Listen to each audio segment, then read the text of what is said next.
Soy Cue. Lo que hacemos juntos es lo que nos distingue.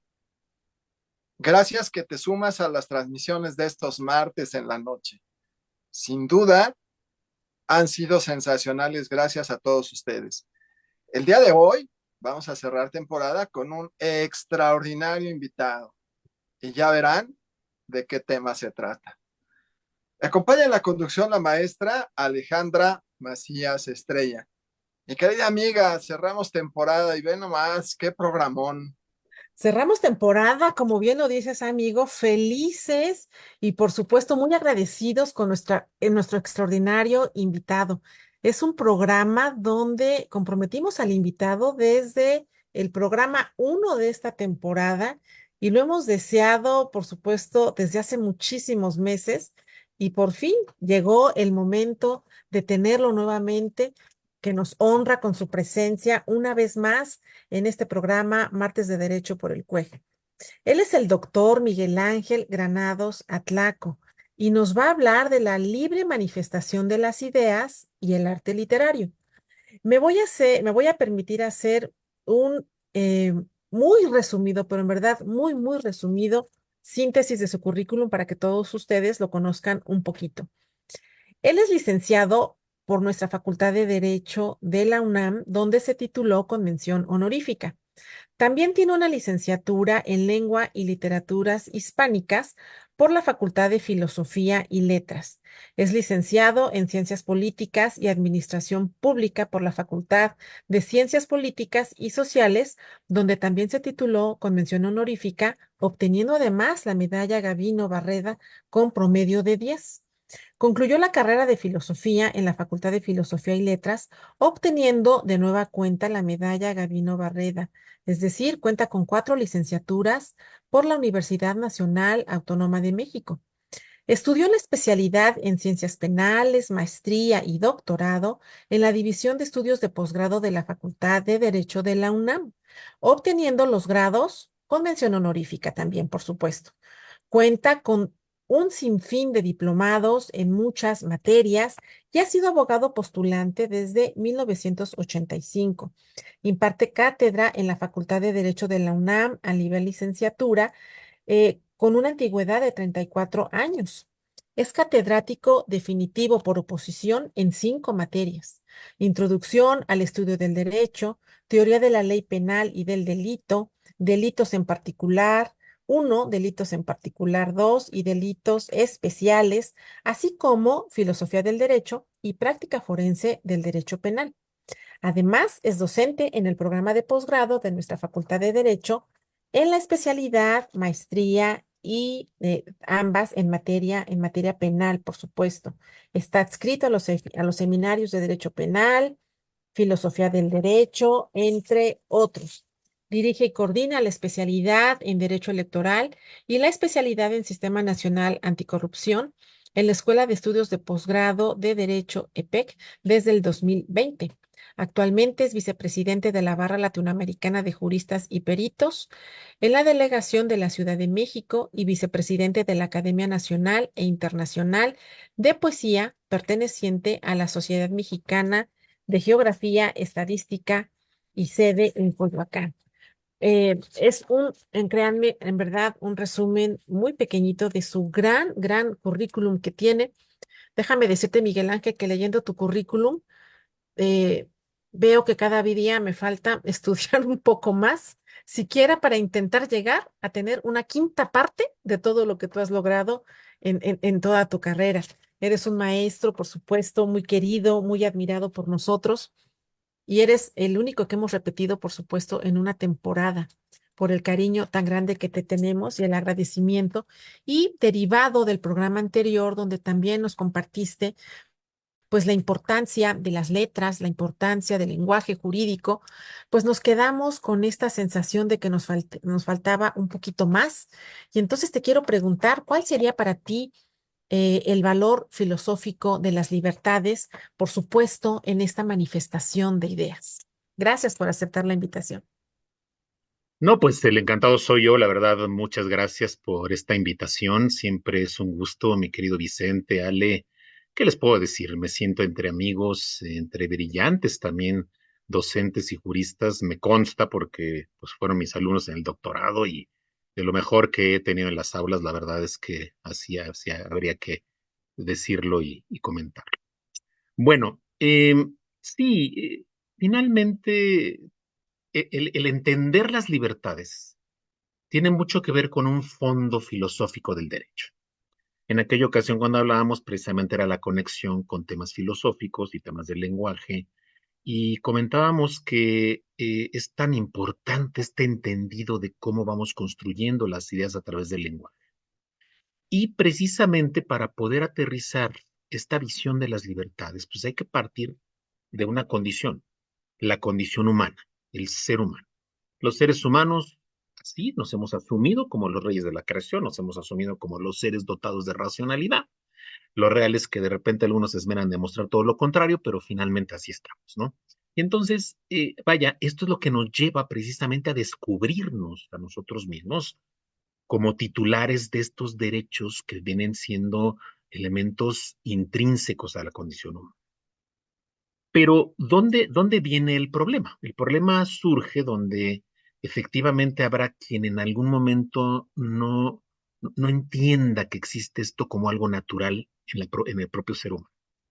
Y como consecuencia, vengan acciones negativas o acciones en las que se busque minimizar esas libertades o simplemente no respetarlas, ¿no? Y es cuando estamos en presencia del conflicto. Si ustedes se fijan, en el momento en que nos asumimos como seres libres y que todos nos reconocemos esa condición de libertad, pues hasta ahí vamos bien, pero viene el conflicto. Y bueno, conocemos a muchísimos autores, en mi libro de Teoría General del Estado hablo mucho de todos estos autores, como Hobbes, Locke, Rousseau, Montesquieu.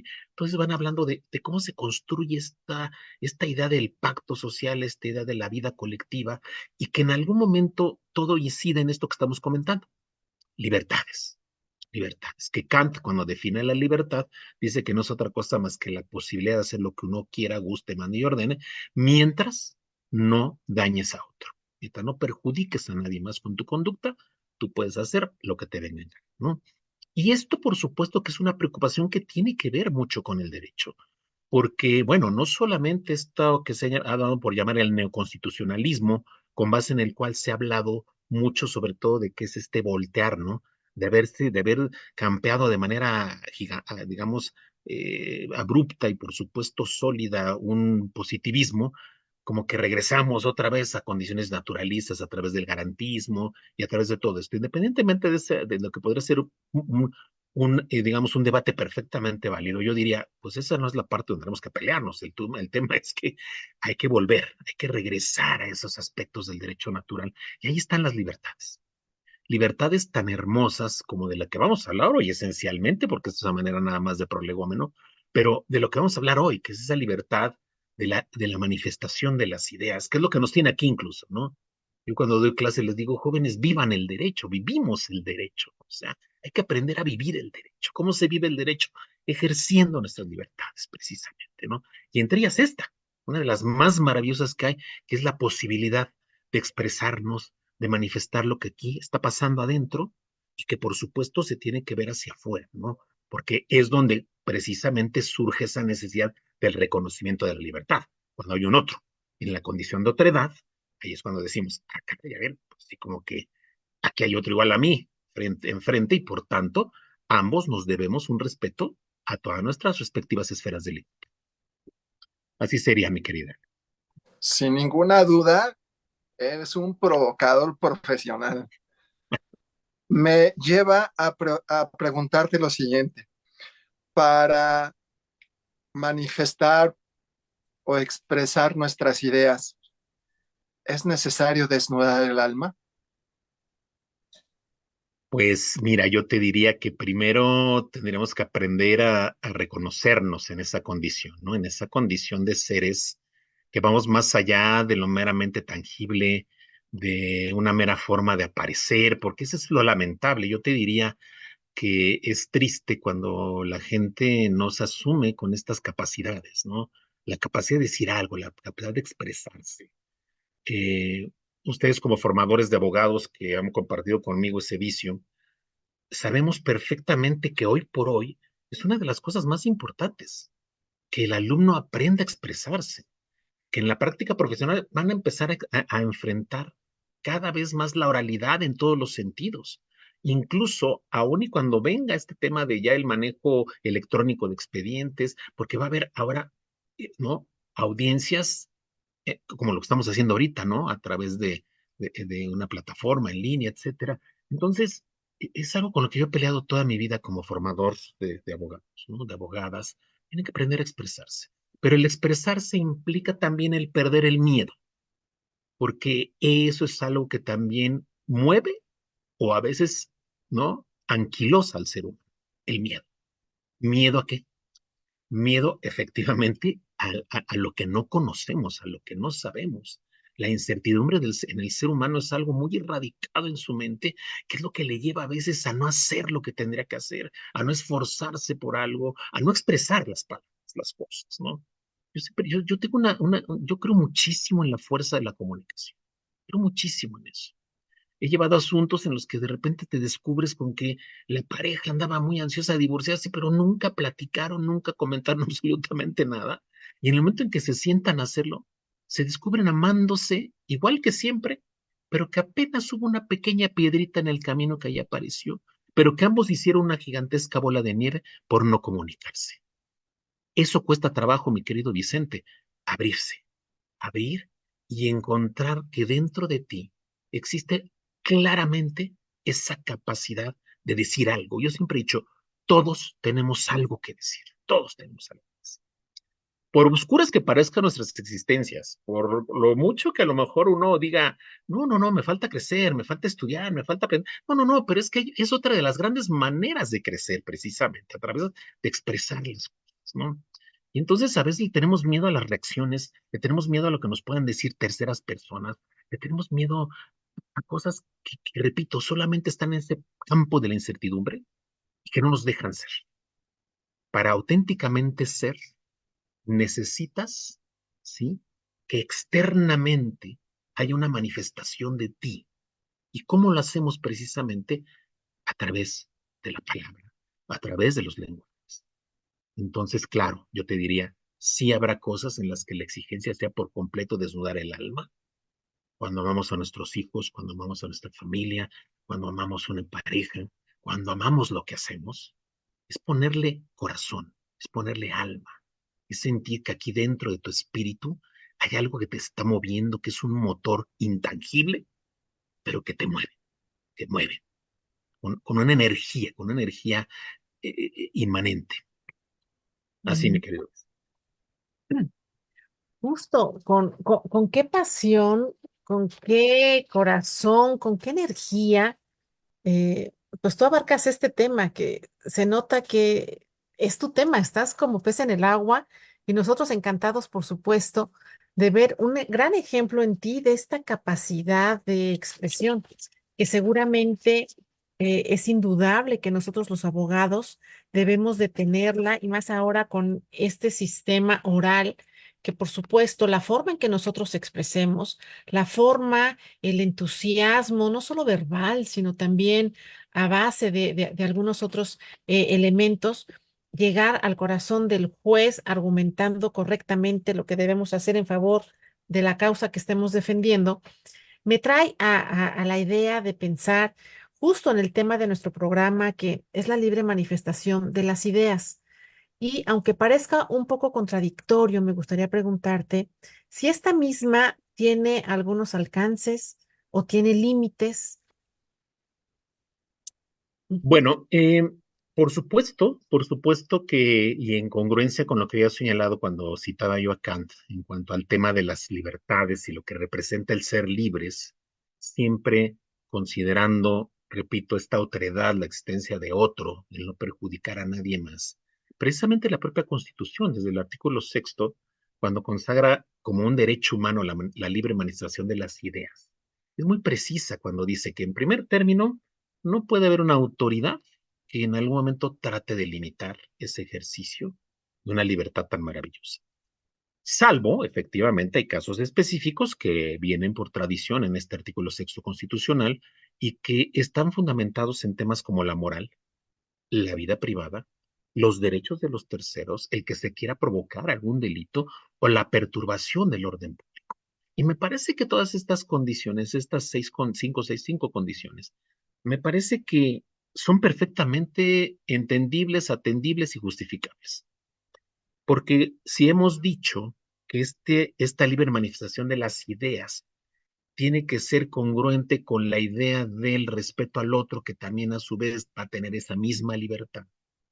Imagínate un contexto en el que permitamos que con toda la ligereza del mundo, quien hace uso de esta libertad, pues agreda o ofenda a la sociedad a través de conductas inmorales o de manifestaciones inmorales, que por supuesto esta moral siempre va a tener un sustento ético, un sustento axiológico para una sociedad, los valores que cada sociedad maneja. El tema de la vida privada, que también me parece relevante en tanto que hoy estamos en una situación digamos, comprometida por lo que hace la división entre lo público y lo privado, porque el solo hecho de que tengamos cámaras por todos lados y que esto ya sea el Big Brother, pues de alguna manera también va limitando esta idea de la vida privada, ¿no? Sin embargo, claro que sigue habiendo un pequeño espectro de vida que no es considerada pública y que estamos obligados a respetar, ¿no? Pero lo que me parece más, y tal vez por una formación o de formación profesional todavía más relevante destacar, es la parte de que no se provoquen delitos. Es decir, no en aras de yo ejercer una libertad como la libre manifestación de las ideas, pues voy a también sentirme con la posibilidad de estar generando apetitos delictivos en la sociedad. De hecho, por ejemplo, el propio Código Penal reconoce una figura que se llama la apología de un delito, ¿no? Como figura ya delictiva concreta, pero independientemente de eso, sí me parece que la libre manifestación de las ideas debe tener estos parámetros, estos cartabones, estos patrones sociales y culturales que lógicamente, repito, van en sintonía con las visiones axiológicas, los valores que maneja cada sociedad, porque de otra forma me parece que se compromete el orden, se compromete el Estado de Derecho, se compromete lo que buscamos finalmente como grupo, como sociedad, ¿no? Una vida ordenada, una vida armónica que nos permita eso, ¿no? La coexistencia pacífica en donde pues nadie afecte a otro. Y entonces, salvo estas condiciones, me parece que es ahí donde habría que precisamente también repensar cómo está funcionando esta parte. Ustedes recordarán cuando éramos niños que era imposible escuchar una grosería en la televisión, no sé si se acuerdan de detalles como estos. Y hoy con cualquier cantidad, con toda la soltura del mundo las escuchamos, ¿no? Y entonces te pones a pensar y dices, ¿hasta dónde es un tema de moral que ya se ha convertido en una cuestión mucho más laxa en la aceptación de estas palabras? ¿Y hasta dónde sí efectivamente seguimos ofendiendo a una moral social, ¿no? Ese podría ser un debate, ¿no? Por supuesto que puede ser un debate, porque, repito, me parece que eh, hemos transitado hacia, repito, una apertura en ese sentido. Yo no voy a defender las groserías, pero de alguna manera sí las entendería perfectamente. Tampoco voy a dar golpes de pecho, claro que las he utilizado, por supuesto que me las sé todas, pero todas, literalmente. Pero yo diría, como en su momento lo han dicho diferentes escritores, ¿no? Varios escritores han dicho, yo tuve un profesor en la carrera de Filosofía y Letras maravilloso, don Horacio Sánchez, que en paz descanse, que era un tipazo genial, de verdad nos daba precisamente literatura, nos daba la materia de narrativa, y él decía, es que la palabra fuerte, la palabra altisonante, la grosería, es como la sal y la pimienta del idioma, ¿no? O sea, aderezan al idioma. Ah, pero cuidado, hay que saber cuándo y dónde ponerla. No es nada más decirla por decirla y que parezcas que te corran de este pueblo, de esta ciudad que es muy conocida por la forma en que se expresa la gente. Te corran de Alvarado porque dices de 10 palabras, dices 11 groserías, ¿no? O sea, no, no, no, sino que se refiere al hecho de que sepa uno ubicar la palabra altisonante, pero que sea precisa en su ubicación, ¿no? Y ahí están grandes escritores, ¿eh? García Márquez la usa, ¿no? La usa este otro niño, Mario Vargas Llosa, o sea, lo usan varios escritores, pero tienen una claridad mental para ubicarlas donde dirías, es que aquí no pudiste haber puesto otra cosa. No pudiste haber puesto otra cosa. O en títulos de libros, por ejemplo, este libro maravilloso que se llama de Memorias de mis putas tristes, ¿no? Que no entiendo por qué están tristes, pero bueno, porque yo entendería que todo lo contrario, si se dedican a algo, en fin, no sé, no vaya, es una cuestión de percepciones. Pero lo que voy es a que es muy gráfica la palabra. O sea, la palabra es perfectamente gráfica. Y no, yo no la vería incluso ni siquiera ofensiva, la vería meramente descriptiva. Pues ahí también hay que revisar cómo estamos nosotros siendo receptores de algunas expresiones que bien pudieran efectivamente, ¿no? En algún momento, en algún sector, ser percibidas como que atentan al orden, a las cuestiones morales, pero bueno, finalmente en otras más van cobrando una suerte de aceptación sin tanto recato, ¿no? Ni pudor, como se diría en términos muy morales, ¿no? Así, Ale. Pues qué deliciosa noche estamos pasando, sin ninguna duda. La verdad es que sacar cosas de adentro de esta calidad, pues la verdad es que vuelve a animarle el alma. Vamos a hacer una pausa, es muy breve. En un momento regresamos.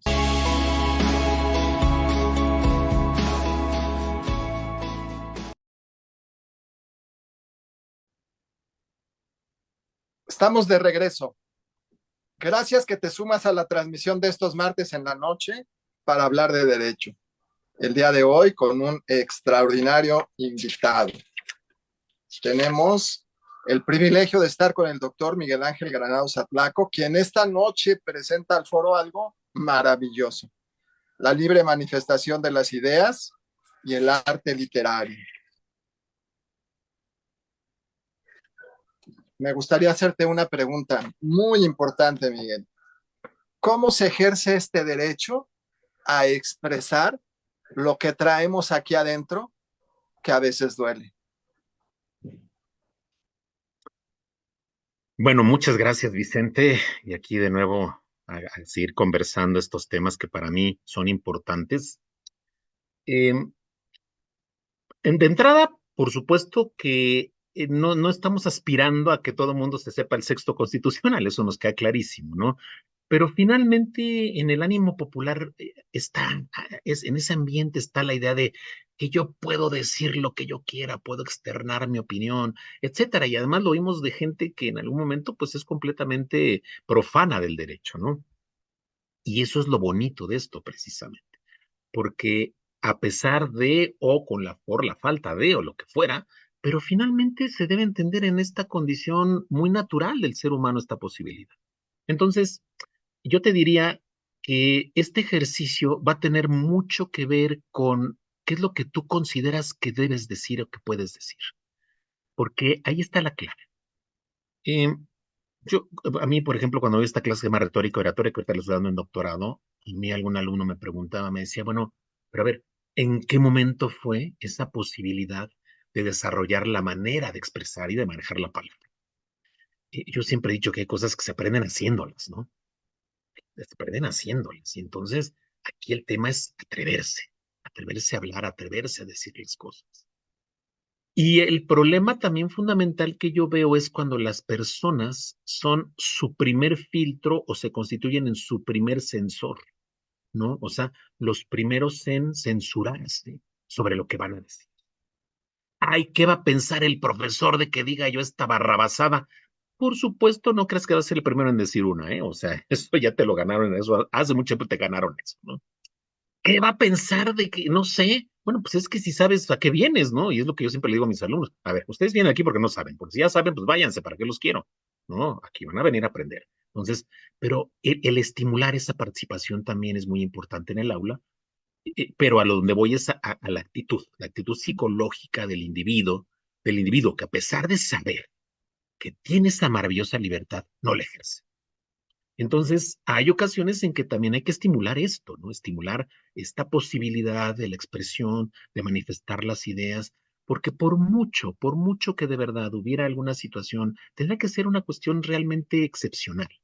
Hoy se habla, por ejemplo, en lugar de hablar de enfermedades mentales, se habla de neurodiversidad, ¿no? Entonces, si una persona es neurodiversa, ¿no? Fíjate qué belleza de palabra, ¿no? Si una persona es neurodiversa, pues bueno, habría uno que entender que si en ocasiones lo que tiene es una limitación que le va a permitir efectivamente armar a través de algún lenguaje sus ideas, bueno, pues ahí es entendible que no ejerza su derecho.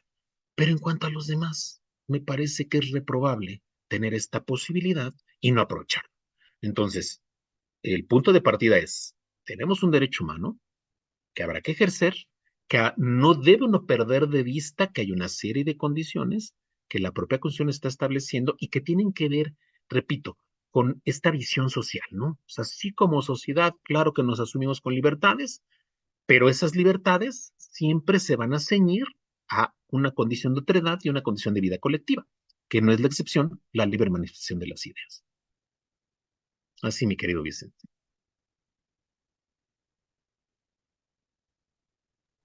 Sabemos, estimado doctor, que eres un prolífero escritor en temas jurídicos. Has escrito, tienes libros que hablan acerca del derecho electoral, la teoría general del Estado, la enseñanza del derecho. Has participado en la Feria Internacional del Libro de Guadalajara. Eres, por supuesto, un creador de en muchísimos campos de esta cultura. Me gustaría preguntarte em, entre todas las ramas del conocimiento que tú has escrito, ¿qué diferencia sientes cuando haces obras jurídicas o cuando haces cuentos, ensayos? ¿Y por qué no hablar también de la poesía? Además, antes de que me respondas, me gustaría comentar a nuestro querido auditorio que la Academia Internacional de Poesía ha realizado una jornada literaria donde va a haber una charla en relación a Gabriel García Márquez y por supuesto, nuestro invitado de hoy va a participar en esta charla que se llevará a cabo el viernes 31 de mayo en el Centro Cultural de Coyoacán. Seguramente han quedado prendados de la forma en que nuestro invitado de hoy nos toca el tema. Imagínense, una charla en relación a Gabriel García Márquez seguramente es imperdible y están cordialmente invitados. Entonces, querido amigo, ¿qué diferencia sientes cuando escribes sobre estos diferentes temas? Bueno, te quiero decir que no es fácil porque se trata efectivamente de focalizarte. Hay ocasiones, de hecho, en mi libro de Enseñanza del Derecho hay una parte donde yo sentí que me vi muy poético, ¿eh? Hay un par de páginas donde dije, a ver, esto lo digo loquito, como que me empezaba a ganar la vena literaria más que la vena académica. Entonces, primero no es fácil, es decir, uno tiene que focalizarse y decir, voy a hacer ahorita general del Estado, ahorita voy a hacer filosofía del derecho, ahorita voy a hacer derecho electoral, ahorita voy a hacer ciencia política. También tengo muchos artículos publicados, tanto en España como aquí en México, en la revista del CUEG, en diferentes medios también electrónicos, en revistas de otras universidades. Y sí me descubro con varios Miguel Ángeles, te tengo que decir, esto es la verdad, ¿no? Por ahí un alumno, cuando cayó en sus manos por primera vez mi libro de Teoría General del Estado, me decía, a ver, doctor, ¿quién ganó? ¿Ganó el abogado, ganó el politólogo o ganó el filósofo, no? Y me puse a releer el libro y dije, pues, ¿qué crees? Creo que ganó el filósofo, ¿no? Por ahí está la cosa, ¿no? Pero el literato siempre está ahí, porque es el que está siempre al pendiente de cómo se escribo, la cuestión de la redacción, las cuestiones gramaticales, la sintaxis, o sea, toda esa parte que hay que cuidar muchísimo en la forma que vamos construyendo el idioma la lengua, por así. Pero cuando escribo poesía, quiero confesarles a los dos y quiero confesarle a todos los que nos están escuchando que es una evasión. Cuando escribes poesía, lo que haces es pensar en otros universos, en otras latitudes, a veces evocas personas, a veces evocas lugares, a veces, a veces recuperas ese dolor que alguna vez estuvo ahí presente y que ya a la distancia lo ves de manera distinta, pero sigue vivo de alguna forma.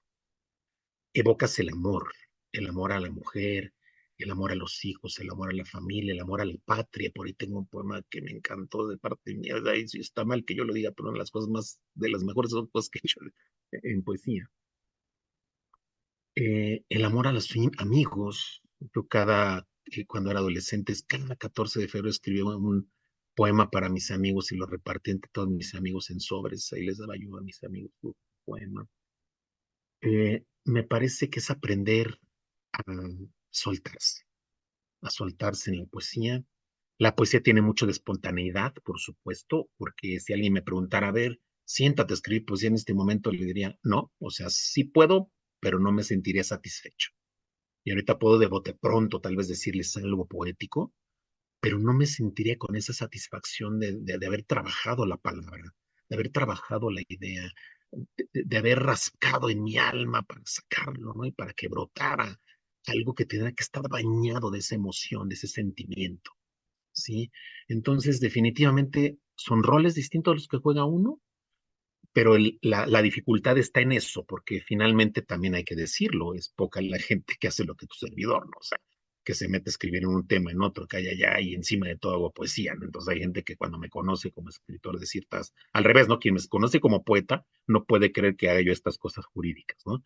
Y quien me conoce solamente en el plano de lo jurídico le cuesta un poquito de trabajo verme y escucharme también como poeta, ¿no? Son facetas, uno mismo me parece que tiene que aprender a explorarse. Yo les he dicho a quien se acerca a mí, me dice, quiero escribir o yo escribo. Y debo admitir que, por ejemplo, pues a mí me pasó algo así cuando muy joven, de adolescente alguna vez. Pues sí, por supuesto, me dio por escribir y hoy que encuentro esos textos que ya tienen muchos años cuando los elaboré, me da una vergüenza terrible, ¿no? Porque digo, no es posible que haya sido yo tan cursi, que he escrito tan feo, que de verdad me haya atrevido a hacer estas cosas. Pero también, pero también me descubro en el hecho de que si no hubiera yo, ¿no? Soltado la pluma en ese inicio, no llegaría a donde estoy, ¿no? Donde está que hoy me siento con en mi top de madurez de mi pluma literaria, de mi pluma poética.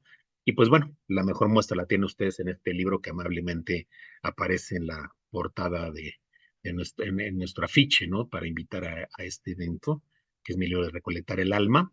Estoy terminando un segundo libro que se llama Desenclaustrar el alma. Ya lo había terminado, pero resulta que soy tan exigente conmigo mismo. Lo acabé justo el 21 de marzo, que fue el Día de la Poesía, el Día Internacional de la Poesía. Ese día lo había terminado y hasta lo anuncié así con bombos y platillos. Y resulta que de repente me dio por, dije, sí, de verdad. Lo tomé, lo empecé a leer y quedé insatisfecho y entonces empecé a trabajarlo otra vez. Pero yo creo que ya no pasa de este mes que viene en que lo terminamos y ojalá pues también tenga el gusto de contar con la lectura amable de todos ustedes y de los que nos escuchan. Porque además, finalmente, ustedes lo saben, su servidor pues también hace obra, obra social. Y, y la poesía ha sido una herramienta maravillosa también para esa obra social, entre los talleres para personas, entre la ayuda a mujeres en situación de prisión y varias cosas que hacemos. Pero bueno, finalmente esa es la cuestión, ¿no? Sentimiento, emoción, pero también conocimiento, porque la poesía no se merece, la poesía para mí es sagrada y no se merece que se haga con ligereza. Se merece respeto, se merece atención, se merece trabajo, se merece cariño, se merece que cada poema sea acariciado y que a su vez sea una caricia para quien lo escucha o quien lo lee. Gracias. Pues fíjate que te escucho con mucha atención y creo que me gana más la emoción. En el caso de México contamos con extraordinarios poetas o poetisas, mujeres y hombres verdaderamente destacados. Te escucho y vienen a mi mente Efraín Huerta, Margarita Michelena, Ángel Otuño, Sabines, Viva Chiapas, Rosario Castellanos, ¿no? Extraordinaria maestra de filosofía del siglo pasado ahí en la universidad. José Emilio Pacheco, ¿no? Con todo y su Aquí nos tocó vivir, ¿no? Cristina Pacheco, Ángel Ortuño, Viva Guadalajara, también Octavio Paz, pero la verdad es que a todos ellos los puedo leer en mi biblioteca porque tengo afortunadamente sus libros, pero me gustaría escuchar a Miguel Ángel Granados Atlaco. Fíjate que le voy a hacer como en aquellas fiestas donde dice, no venía yo preparado, pero aquí te tengo un poema que seguramente te va a encantar y que espero que les guste a todos. No, no voy a declamar, que quede claro, porque es diferente, ¿no? Declamar es poner en juego muchas herramientas, muchos elementos, que por supuesto que me encanta la declamación, ¿eh? Y también he declamado en mi vida, y muchas veces he declamado y he reclamado. En ejercicio de mi libre manifestación de las ideas también lo he hecho, ¿no? Pero declamar es todo un arte, es algo maravilloso, algo hermoso que me encanta. Me gusta hacer este ejercicio con mis alumnos de retórica y oratoria cuando, sobre todo me encanta esa de por qué me quité del vicio, me gusta, es una pieza poética maravillosa, que ojalá haya oportunidad por ahí de repente de un ejercicio así. No voy a declamar, aclaro, voy a leer poesía. Yo voy a leer un poema que viene en mi libro precisamente de recolectar el alma. Se llama Aquí me tienes. Dice, aquí me tienes, embriagado en la orilla de tus palabras, con la sangre hinchada de tanto amarte, furioso y consecuente con el deseo. Soy tu voz lúbrica, la que no se calla ni se amedrenta, la que explota entre poemas y caricias. Soy el verano encendido en tu pecho. Aquí me tienes, sufriendo la necedad de las miradas perdidas y del acoso insaciable que me inunda, castrando cada esperanza de sobrevivirte. Soy tu tierna lucha, la que se crece en medio de los vaivenes orquestados por tus fronteras insaciables. Soy la cúspide altiva, alojada en tu vórtice. Aquí me tienes, trémulo, harto de morirme en tus poros. ¿Cómo ves, mi querido Vicente? Wow.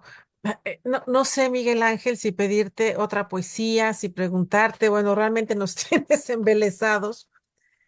Seguramente recordando nuestras clases contigo en el doctorado y cuando tú nos dejabas alguna lectura, alguna reflexión, seguramente te acuerdas de nuestro querido amigo Vicente, cómo empezaba el inicio de sus pláticas. Y él es un poeta también. Sí, por supuesto. Y cuando él es maestro de ceremonias en alguna conferencia, en algún evento, salen a relucir estos dotes de poeta que por supuesto él tiene. Aquí ustedes dos extraordinarios escritores de poesía, bueno, a mí no se me da, pero soy una gran lectora de la misma. ¿Tú crees que nosotros como abogados que manejamos muchas veces estas emociones, estos sentimientos a la hora de representar a algún cliente, de defender con gran vehemencia a una persona, se nos dé la poesía, digamos, en forma más natural? Y también me gustaría preguntarte, por supuesto, ¿a quién le escribes? Porque cuando yo leo poesía, y sobre todo poesía romántica que me encanta, me gusta imaginarme que el autor me la escribió a mí. Entonces me emociono, vibro, lloro, y para mí es muy importante en este mundo tan rápido, tan deprisa, con tanta presión, con tanto nerviosismo, con tanto estrés, tener este remanso y a lo mejor jugar con mi imaginación y leer esta poesía donde yo me siento la musa muchas veces. Por eso es que me gustaría preguntarte a ti en específico, ¿a quién le escribes cuando escribes poesía? Mira, em, a todo, porque se puede hacer poesía de todo. Y eso contesta también al mismo tiempo la primera parte de tu pregunta, de decir, bueno, ¿somos susceptibles de una creación de esta naturaleza? Por supuesto, por supuesto. Cuando mamá se dirige a su hijo y le dirige palabras de amor, está haciendo poesía. Es más, ni siquiera hablada, ¿eh? Hay poesía en la mirada, hay poesía en la manera en que nosotros nos acercamos, en la manera que abrazamos a la gente, en la manera que sentimos el contacto. Ahí hay poesía. Entonces, todos somos poetas, por supuesto. Claro que algunos abusamos de lo que decía Aristóteles. Aristóteles decía que los poetas eran los únicos que tenían licencia para mentir. Y entonces, cada que puedo, yo digo, soy un mentiroso. Soy un mentiroso. ¿Por qué? Porque precisamente la poesía sustentada en tantos elementos metafóricos, tantos aspectos retóricos, tantos tropos, figuras literarias, o los tropos son figuras literarias, que finalmente terminas diciendo cosas que no son reales, pero que sí ilustran esa emoción, esa pasión, ese sentimiento. Si tú me permites, antes de continuar contestando y que no haya falla en este punto, quiero leerles un poema muy cortito, en donde me nació a través de uno de mis hijos, porque uno de mis hijos empezó a jugar con las palabras un día, Miguel Alexandro, que es mi más grande censor de mis hijos. Y, y este poema es muy cortito, viene en el libro también de Recolectar el alma y se llama No te temo. Dice, es un juego de palabras, abusados, cuidado con el juego de lo que sería el ritmo de las palabras. Dice, no te temo, temo que me traicione el miedo y te tema, porque temiéndote me tomas y me tienes. No te temo, temo temerte y que tú no temas tenerme, tomarme temiéndome temerte. Imagínate. O sea, la palabra hay que jugar con ella, la palabra hay que dejar que fluya, la palabra hay que dejarla que vaya ahí generándose y uno mismo va sintiendo cómo esas palabras se van desarrollando, van haciendo construcciones, van haciendo universos. Cada palabra es un universo. A mí cuando me dicen, una imagen dice más que 1000 palabras, yo digo, no es cierto, una palabra dice más que 1000 imágenes. Sí, una palabra puede decir más que 1000 imágenes. Entonces, es solamente permitírselo, ¿sí? Exacto, yo recuerdo perfectamente ese inicio de las interacciones de Vicente en clase, que siempre empezaba con algo así, una introducción muy bonita, ¿no? Un poquito como cuando abres un libro y de repente ves el epígrafe, ¿no? Y él manejaba su epígrafe cada que participaba, ¿no? Maravilloso, y me parece que era algo que nos gustaba mucho a todos en la clase, tanto presencial como en línea, ¿no? Y esto es una muestra de que efectivamente, por supuesto que solo se trata de eso, ¿no? De atreverse, ¿no? De atreverse. Hay un poeta maravilloso que se llama Gustavo Adolfo Bécquer, Mm. que tiene también unos versos muy breves, que precisamente él contesta esta pregunta de qué es poesía. Y dice, ¿qué es poesía? Dices mientras clavas en mi pupila tu pupila azul. ¿Qué es poesía? Y tú me lo preguntas, poesía eres tú. Mm. ¿Y No, les digo bueno. algo? Poesía somos todos. Somos poesía. Somos poesía. Y por supuesto que también por aquí en mi libro de desenclastrar de recolectar el alma, pero no seguimos en él. Tengo precisamente un poema que se llama Somos Poesía. Ujú. Ujú. Pero aquí sí debo admitir que se trata de un poema que es erótico. Mm. Entonces habla precisamente de cómo la pareja se hace poesía, ¿no? Un poquito en esta lógica de que no sé si lo comenté en la sesión pasada, pero a riesgo de repetirlo, que cuando precisamente este niño Cortázar hablaba de este tema, recordarán que lo comenté, decía yo, bueno, le dice a la chica, vení, acostate, ¿no? No hagamos el amor, dejemos que el amor nos haga. Y yo siempre hago la paráfrasis de esta frase y digo, no, no, no, no hagamos poesía, dejemos que la poesía nos haga, ¿sí? Y el permitir que la poesía nos haga es eso precisamente, dejar que la emoción fluya, que la emoción corra. Los hombres, sobre todo, estamos lamentablemente afectados culturalmente para no poder hacer esto con tanta ligereza, con tanta facilidad. Y desde niño, cuando te dicen no llores, pareces vieja, y desde entonces, de alguna manera, te limitan a que puedas expresar lo que traes dentro. Y eso es algo que también tenemos que aprender a romper, aprender a decirnos, soy un ser humano que por supuesto ejerce un derecho fundamental, que es el de esta libertad, ¿no? Incluso, ¿no? ¿Por qué no? Hasta de sufrir, de manifestar mi sufrimiento, de manifestar mi enojo, de manifestar, de dolerme por las ausencias, por ejemplo, el que haya una ausencia que nos puede doler mucho. Entonces, me parece que eso es algo que nosotros mismos tenemos que aprender a no permitir que, como lo decía hace rato, hacer nuestros primeros sensores, ¿no? Y no dejarnos ser, no dejarnos ser como pues finalmente tendría que ser lo normal, no ser de cierta manera. Y repito, lamentablemente somos los primeros sensores. Así Mm. es, Ale. Pues Si me dejan como leer el el poema de tiempo. Somos Poesía, lo leo, ¿eh? Sí, Sí, sí, sí. claro. Sí, Venga, les voy. Bueno, quiero decirles que no viene en el libro de Recolectar el Arma. Es una primicia del nuevo libro que se llama Desenclaustrar el Arma. Ujú. Voy. Dice, somos poesía. Somos poesía si dejamos que nuestras almas descansen una en la otra. Si al tocarnos hacemos de la resurrección costumbre. Porque hacemos al amarnos del tú y yo más que palabras. Porque somos música que se abraza en la piel del viento. Somos poesía. Nada como tocar tu piel bañada de cera y sombras. Endiosarme con el palpitar que rodea y lame tu cuello. Libar del perfume desatado por el rozar de mi cuerpo. Abrigarme en el infatigable viaje de tus manos trémulas.